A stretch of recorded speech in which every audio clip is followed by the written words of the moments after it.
In the top right, we now have the finals here, starting on Ghost River. And in the top right, it is Scarlett. In the top left, it is Trigger. Basilisk versus Shopify Rebellion. Protoss versus Zerg. The young versus the old. Sorry, Scarlett. She's actually younger than I am. Weirdly enough, she's always been. That's weird how it works, isn't it? But very few people beat how young Trigger is. Maybe not exactly in age, because we have a few people around 21, 22, I think he is now. But rather at how recently he came into StarCraft. And if you're going off of who came into StarCraft at what time, absolutely you would say this is old versus new. Scarlett has been a main feature of North America players since about 2011, I want to say, when she was an unknown who had a rare chance to attend a tournament by winning this I forget what they called it. I'm sure people have like the entire history. You can go look at the Wikipedia, but she was an unknown player. She goes to a tournament off of this kind of like, hey, we'll bring you here and you can have fun. 2-gate, by the way, because we have a drone, actually. There's a little more going on than I thought there would be. But I do want to talk about multiple things, and I think I gotta pick and choose, actually. Because I was going to say, Scarlett's been around since 2011. Trigger literally got into StarCraft 2 around 2019, hit GM within a month or something, and is now one of the leading pro gamers of the scene. But the history aside, because we got a game of brewing, when it comes to NA, it always is wacky, and you have a lot of people facing each other very, very often. And Trigger versus Scarlett, or Estrella versus Scarlett, either one is kind of the new Neeb versus Scarlett, which is that some of these guys, they do try and play normal. Like Trigger will probably play more normal than Estrella, but will be dragged down into the mud. Because Scarlett will do something like this, which is to go for an early pool with the hatchery. I saw the pool. I didn't realize she was also proxy hatching, but this is actually a proxy hatch, not a hatch block. 2 gateways was an appropriate start, but it might not be enough. You gotta also get that micro. You gotta also wonder about the follow-up. And right now, the micro is looking okay. Getting those zealots on, on the wall. Not completely surrounded is the point. Even the probe helping a little bit to stop it being from completely surrounded. That's what you want. Spine crawlers are forming now, however. Stalker will pop out. Shield battery is ready. Spine crawlers, awfully aggressive. Will certainly have to be canceled and microed. But if any one of them gets up, you start taking down the Stalker, you start taking down the Adept, and you start taking down the production, which is all on the front lines. This might look like Trigger has had a solid start as he kills a Spine Crawler, might cancel yet another one, but you gotta be careful. You can't assume. But I gotta say, this does look like a strong start for Trigger. Only one Spine Crawler will complete as a second Stalker, and a third one is on the way. Shield batteries ready to go. Backup shield batteries behind that. Hopefully a backup pylon would make it a little better, but maybe not necessary. And I really do think this is actually it. The proxy hatch can be tricky. Scarlett can be tricky. That's why I'm saying you don't want to just think, oh, I got it, no problem. Because there could be a problem. But as far as security against this goes, this is pretty secure. Without the gateways being attacked, finally the Spine Crawlers get a chance to attack the gateway. We are building too many Protoss units. 2 Spine Crawlers severely injured but alive. Queen dies, so no transfuse there. Stalkers try and get the kill on the Spine.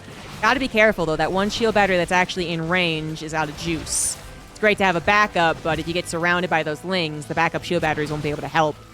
And you can see why this actually is still kind of tricky. But the front has lasted way longer than Scarlett would want with this build. The production has lasted longer. Ideally, you would have already cut down the second gateway that was already injured, and this gateway would already be dead too, in a very ideal world. But the wall has stayed up, meaning that Trigger has felt safe. He has been mining off of one base completely and totally, and that has given him enough resources to replace some of that production, and most importantly, I would say, get to that robo.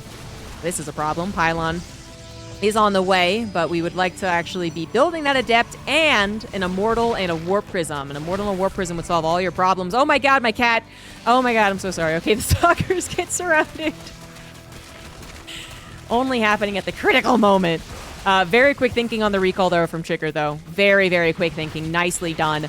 Cybernetic Crow will go down. Shield batteries will fall afterward, but the high ground has been secured this entire time. And I don't believe that is going to change. The Adept will pop out. The Immortal will pop out. The shield battery will be available. And an overcharge as well means that these slings, well, they get us around, and that's fine. It's not going to be quite enough. None of the units actually dying. The Lings wasting their lives trying to kill 0 things. And that is, in fact, going to be it. GG. Trigger. He has had to practice against that quite a bit. He grew up on the NA ladder, although he grew up way faster than most other players into a pro gamer. He has had to face Scarlett, who always does something weird in best of fives, at least once. Many a times. And also has gotten really mature when it comes to StarCraft 2. And by that I mean we're seeing patience when necessary and urgency when necessary. Very appropriately placed in Trigger's series. When a lot of the times those wires can get crossed with building Protoss players. Sometimes they get really good, but then what really holds them back is the nerves. They don't do well against cheese. They can't do cheese themselves. They're macro players instead of all-inners or vice versa. Or they tend to be... they tend to have difficulty reading the situation. One of the last things you get really, really, really amazing at. But Trigger has gotten very, very good at it. That is it's a very promising start for the Trigger fans out there. Yes, it's game 1 of a best of 5, and Scarlett has tons of other plans, including macro games that would be fine for her.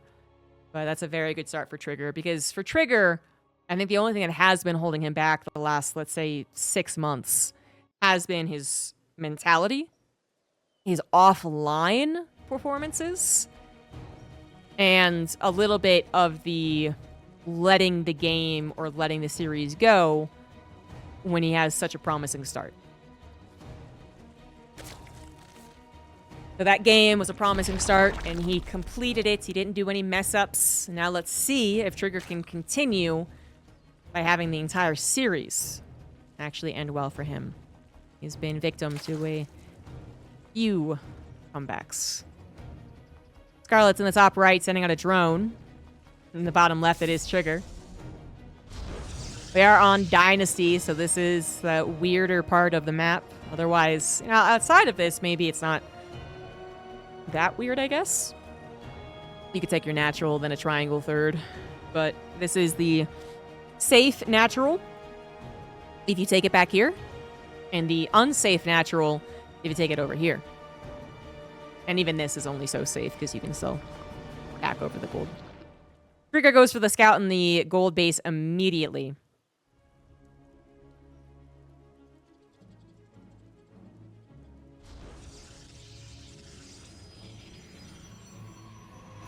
And is actually gonna go for a forge. Oh my god.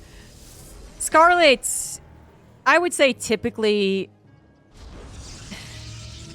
Yeah, I'll say it. I would say she typically gets the advantage in the weirder games. Like, she will be the ones that force them, and then she will be the ones to take advantage of them.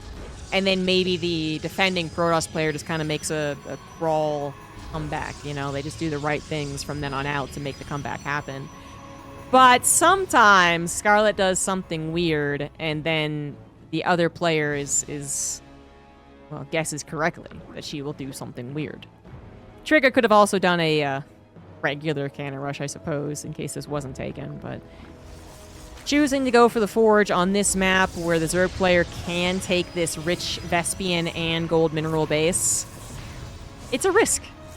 Because if it's a normal base, I mean, professional Zerg players really shouldn't be losing to cannon rushes too often. Still happens, but... Nexus is taken for Trigger behind this. This wasn't a Forge first. I believe this actually was Gateway Forge, so it's not completely dedicated anyway. And if it's not completely dedicated, then killing a hatchery is pretty much exactly what it wants to have happen. 3 cannons and a pylon is a decent chunk of change in the early game, but you're building probes and you're waiting for a Cybernetic core. So, not to say you couldn't use those minerals elsewhere, but right now this is the best use of them. Resubscription received. That hatchery is a goner. The Roach Ravager does not appear fast enough. Now this will potentially turn into a... Okay, drones are on the way, never mind. I'm gonna say, she could try and rush across the map. And I actually feel like it'd be really good. I feel like it'd be really good. You could ignore these cannons now and just take the other hatchery. Kill the pylon eventually, right? Don't want DTs warping in. And if she did counterattack, there's only one adept waiting, but doesn't know that. And then, okay, well, what are 4 units really gonna do, even if they kill that adept? Yeah, I guess so. In fact, yeah, I mean, the Stargate's really not that fast. She probably could have found some damage, but I totally understand not going for that. She actually did see the 7x core timing. She would know that there would be no Stargate totally prepared, ready for a defense, but she has calculated that isn't going to be worth it. Just clears out the cannons and tries to go about her day, I suppose, but this is a bad day. Gotta throw it out there. Scarlett not in a good position. Loses game 1 in pretty convincing fashion from Trigger. Trigger looked like he was, you know, buttoning up his tie? No. He was, you know, what am I trying to say? It looked like he was doing everything that a normal person would do without any interruption. It's like when you try and get ready for work and your toddler is just constantly screaming at you, and the only thing you can do is just put your tie on, button up your shirt, put your shoes on, and leave. That's what you do with toddlers, right? You just leave them alone. But seriously, Trigger looked really professional in his defense of the first game and is looking very professional in his handling of the second because he didn't go overboard with the cannons, didn't just get cannon happy and think that he could win the game with a cannon rush, and is even playing a very, as I said, kind of normal game behind this. You know, not just the natural went down, but also the third base. This is getting Trigger substantially ahead. As Scarlett finally sends a unit across the map, it's going to get killed by the Void Ray, which was pretty useful almost no matter what. Sometimes the Void Ray can look awfully useless. Why waste the money? So on and so forth. But this is definitely useful. Because there's nothing that can deal with it. You know, if Scarlett got a Spire this quickly, that'd be amazing. She probably could have gotten a lair quicker and then gone for a 2-base Queen all-in, I guess, to take care of a Void Ray, but... You know, pretty unlikely. Void Ray would cover every other problem.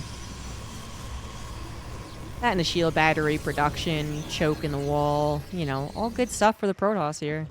Trigger making these games as easy looking as possible. And that's no easy feat against Scarlett. One roach at a time. I like this plan. Hope the Void Ray and the Oracle move away. I like it. Got the water.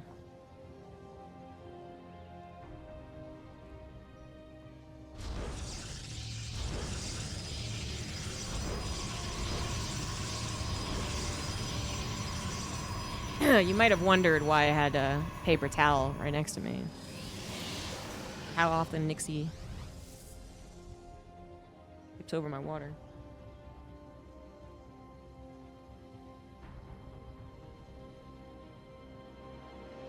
Okay, back to paying attention to StarCraft.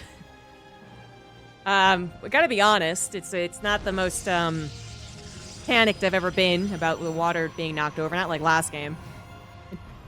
That cat took control of the mouse at a very important moment. If that recall didn't happen, Trigger was in some trouble. But this game, yeah, no, Trigger's not going to immediately win. He's not going to be able to A-move these Stalkers, but he's in a very, very, very good position. Scarlett will have to do everything correct to try and make a comeback happen in this game. She's only recently gotten back up to 4 bases, 65 drones. Trigger has been happily mining off of the 3 bases for so damn long. 4th base is on the way for him as well. And these Stalkers will continue to abuse the front as long as possible. Now, Hydras are on the way alongside some upgrades for the Roach Hydra too. So maybe Trigger will eventually be pushed back. But assuming he doesn't just lose all his Stalkers, that's okay. Go into a gateway-based army by the looks of things after that. Even supply, never a good sign for a Zerg player. Stalker retention so far pretty good. 21 Stalkers, about to be, what, 27?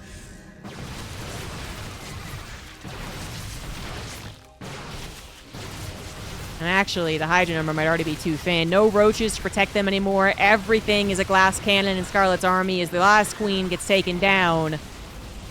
And that will be it. Trigger will go up 2-0. A superb play right now from Trigger. Handling Scarlett like it's no big surprise.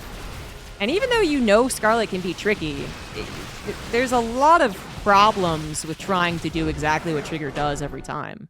If only it was so easy to say, Scarlett's going to do something weird, and I'm going to play counter to that. Sometimes people do it, and then they're not used to playing that style, so they mess up anyway.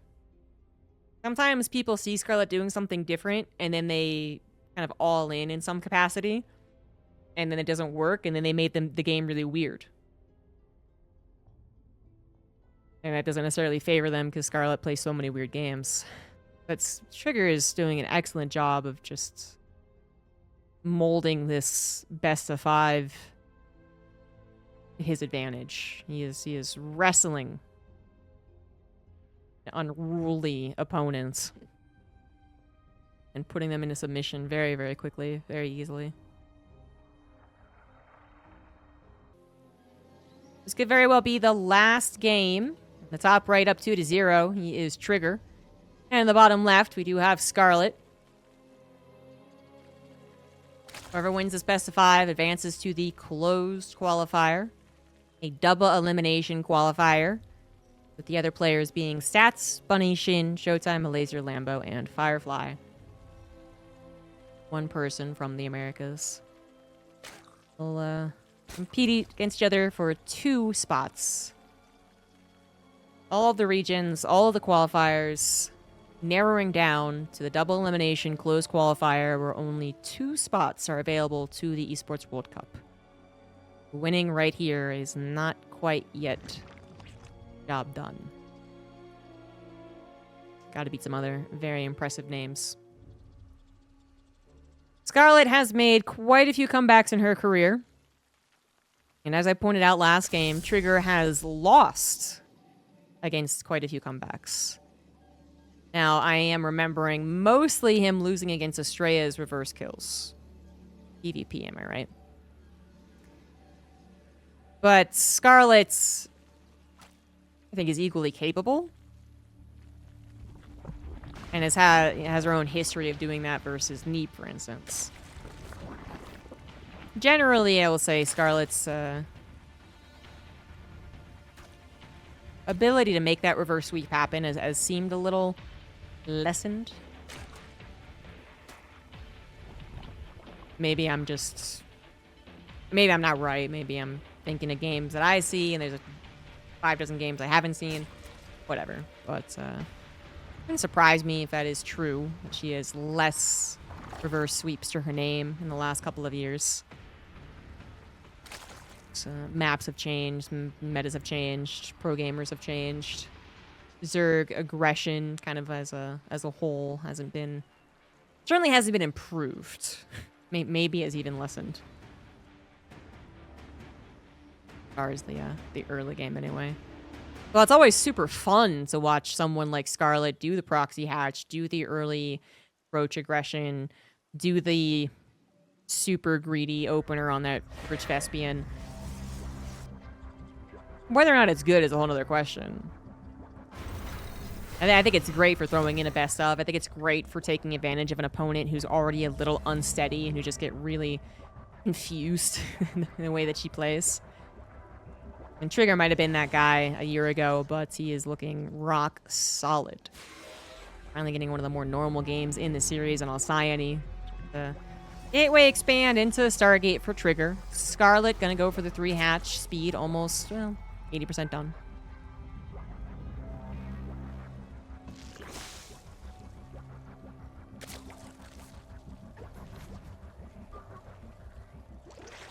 I had to guess. I would guess that Scarlett goes for a big...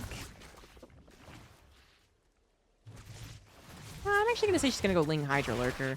That does seem to be the trend amongst the European PvZs, that's for sure. Yesterday was all PvZ and a lot of Lurkers. I'm wondering if Trigger's going to try and be aggressive with those Blink Stalkers. Last game, it was just a great way to end the game. Tie it up in a nice little bow. Because even if that didn't win right then and there, it was a very strong foundation for Trigger anyway. Even if he didn't win with the Stalkers, he would have just returned home and macroed and won. But it is a good way in general to try and control, I suppose, the pace of the game. But it can obviously backfire. If Trigger tries to just end the game with aggressive Blink Stalkers, whether he, kind of all-ins with them or just kind of pressures with them. If Scarlett is planning her own all-in, let's say in like the 60-ish drone range, that could backfire.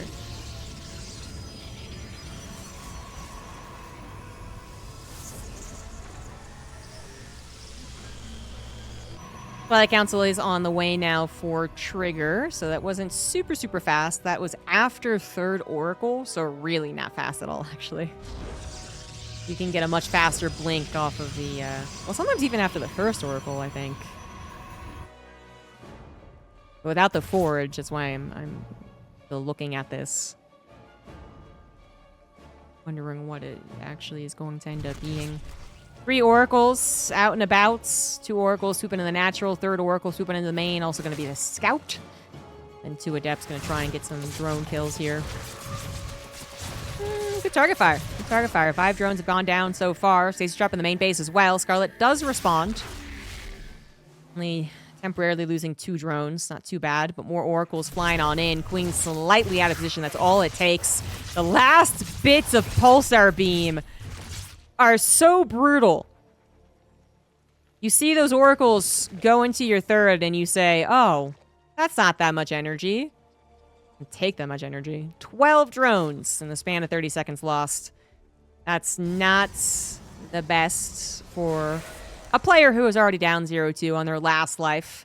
This is her last chance to make it into the Esports World Cup, unless something truly disastrous happens, like 10 people in front of her get knocked out and she goes in by points. Yeah, I think that'd be something awfully grim for that to happen, so let's hope that doesn't happen. More drones are going to go down to what is ultimately fairly light pressure. 4 dips ain't nothing, but continuing to keep her down on the drones as she constantly tries to replace them is kind of like keeping someone underwater. They're barely getting their head out to take one half breath, and they gulp water as they do it. And then maybe you finally collect your strength, and you successfully keep them down.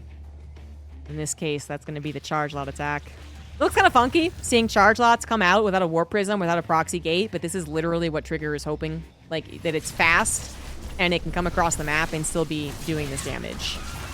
If Scarlett was hoping that she would see this coming, well, she didn't. So, that's it. That's it. Trigger. 3-0.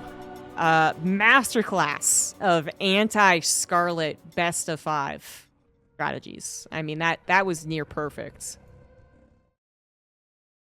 That looks like it was even, like, scripted. This was a wrestling show.